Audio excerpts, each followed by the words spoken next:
నేను బాగున్నానండి. మీరు కూడా బాగుండాలని కోరుకుంటున్నానండి. ఈరోజు మన ఛానల్లో వీడియో వచ్చేసి ఏంటంటే ఉస్మానియా బిస్కెట్ ఏ విధంగా చేయాలో చూపించాలనుకుంటున్నానండి. చాలా టేస్టీగా ఈజీగా ఉంటుందన్నమాట. మనం టీలో తినడానికి కానీ లేదంటే పిల్లలు తినడానికి కానీ బయట నుంచి కొనుక్కుంటూ తీసుకొచ్చుకుంటాం కదండి. అలా కాకుండా ఇంట్లోనే చేసుకొని తింటే చాలా బాగుంటుంది కదండి.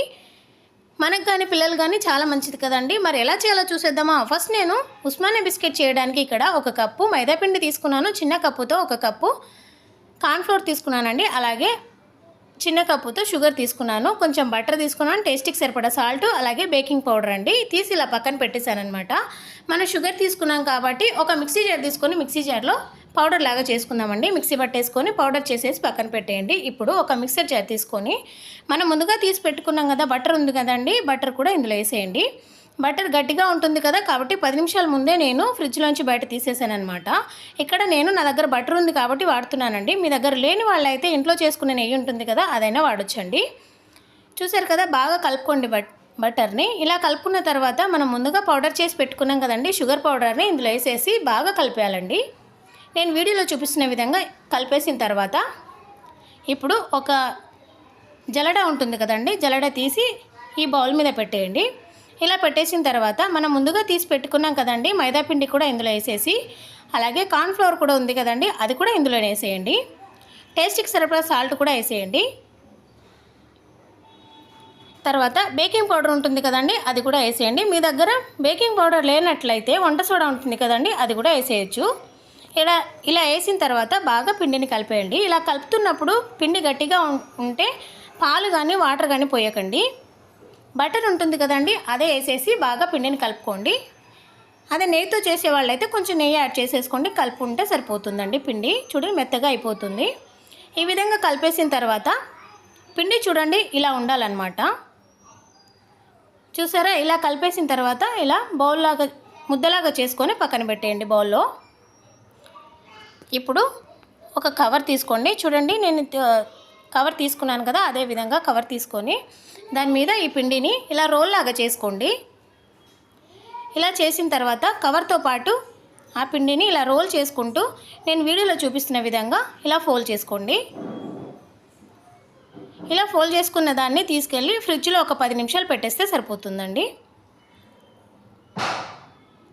ఇలా నేను ఫ్రిడ్జ్లో పెట్టేశాను. ఇప్పుడు కేక్ ప్యాటర్న్ ఉంటుంది కదండి, ఇప్పుడు మనం కేక్ బేకింగ్ చేసుకున్నప్పుడు ఏ విధంగా అయితే పెట్టుకుంటామో అదే విధంగా నేను బటర్ యాడ్ చేసేసి కొంచెం పిండి పెట్టేస్తున్నానండి. బటర్ లేని వాళ్ళైతే నెయ్యి అయినా యాడ్ చేయొచ్చు, ఆయిల్ అయినా పెట్టుకోవచ్చు అనమాట. ఈ విధంగా పెట్టేసిన తర్వాత ఇప్పుడు మనం ఫ్రిడ్జ్లో పెట్టాం కదండి పిండిని, తీసుకొచ్చి ఈ విధంగా ఓపెన్ చేసేయండి. ఇప్పుడు ఒక చాకు తీసుకోండి. చాకు తీసుకొని ఇలా నీట్గా బిస్కెట్ సైజులో కట్ చేసుకోవాలన్నమాట. చూడండి, ఒక 10 నిమిషాలు పెడితేనే పిండి బాగుంటుందండి ఫ్రిడ్జ్లో. చూసారు కదా, ఇలా కట్ చేసిన తర్వాత రోల్ లాగా లేకపోయినా మనం ఇలా హ్యాండ్తో చేసుకుంటే సరిపోతుందండి. ఈ విధంగా అన్ని బిస్కెట్లు ఇలా కట్ చేసుకొని నీట్గా పెట్టేయాలన్నమాట. చూడండి, నేను వీడియోలో పెట్టిన విధంగా కేక్ ప్యాటర్న్లో ఇదే విధంగా పెట్టేయాలి. చూసారు కదా, ఇప్పుడు అన్ని బిస్కెట్లు ఇదే విధంగా పెట్టేసిన తర్వాత ఇది పక్కన పెట్టేసి ఇప్పుడు స్టవ్ మీద మనం ఒక కడాయి తీసుకుందాము. తీసుకొని ఇక్కడ ఈ స్టాండ్ ఉంటుంది కదండి, స్టాండ్ ఇలా పెట్టేయండి. స్టాండ్ లేని వాళ్ళైతే సాల్ట్ అయినా పెట్టేయచ్చండి. సాల్ట్ కింద పెట్టేసి పైన ఆ ప్యానం పెట్టేయచ్చు అనమాట. చూసారు కదా, ఇలా పెట్టేసిన తర్వాత ఒక 10 నిమిషాలు మీడియం ఫ్లేవర్లో పెట్టేసి హీట్ చేసుకోవాలన్నమాట. ఇలా హీట్ అయిపోయిన తర్వాత మనం ముందుగా రెడీ చేసి పెట్టుకున్నాం కదా, దాన్ని తీసుకొచ్చి ఇలా పెట్టేస్తే సరిపోతుంది. ఇప్పుడు దీని మీద కొంచెం పాలు తీసుకొని ఆయిల్ ఏ విధంగా అయితే మనం ఇలా అద్దుతామో అలాగే పెట్టేయండి. కొంచెం కొంచెంగా అన్ని బిస్కెట్లకి ఈ విధంగా పెట్టేస్తే సరిపోతుందండి. ఎందుకంటే నీట్గా కుక్ అయిపోతాయి అన్నమాట బిస్కెట్లన్నీ. చూసారు కదా, అలా పెట్టేసిన తర్వాత క్యాప్ పెట్టేసి నేను సిమ్లోనే కుక్ చేసుకున్నానండి. ఒక 20 మినిట్స్ ఇలా పెట్టేస్తే సరిపోతుంది. నీట్గా కుకింగ్ అయిపోతుందండి బిస్కెట్లు. చూసారా ఎంత బాగా అయిపోయాయో, చాలా బాగున్నాయి కదండి. ఇప్పుడు ఇది తీసేసి ఒక 10 నిమిషాలు చల్లగవ్వనియండి. తర్వాత ఒక సర్వింగ్ ప్లేట్ ఉంటుంది కదండి, అందులో సర్వ్ చేసుకుంటే సరిపోతుంది. చూసారా, చాలా బాగుంటాయండి. మనం బయట కొన్న టేస్టే ఉంటుందన్నమాట. ఎందుకంటే నీట్గా చేసేసాం కాబట్టి టేస్ట్ అయితే చాలా బాగుంటుందండి. నాకైతే చాలా బాగా వచ్చిందనమాట.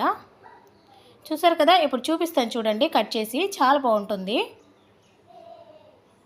చూసారండి, బయట తెచ్చి కొని పిల్లలకి పెట్టడం, మీరు తినడం కన్నా ఇంట్లోనే ఈ విధంగా ఈజీగా చేసుకోండి, చాలా బాగుంటుంది. మరి ఈ వీడియో మీకు నచ్చినట్లయితే లైక్ చేయండి, సబ్స్క్రైబ్ చేయండి ఫ్రెండ్స్. మీరు ఒకసారి ట్రై చేసి ఎలా వచ్చిందనేది నాకు కామెంట్ చేయండి. Boy friends.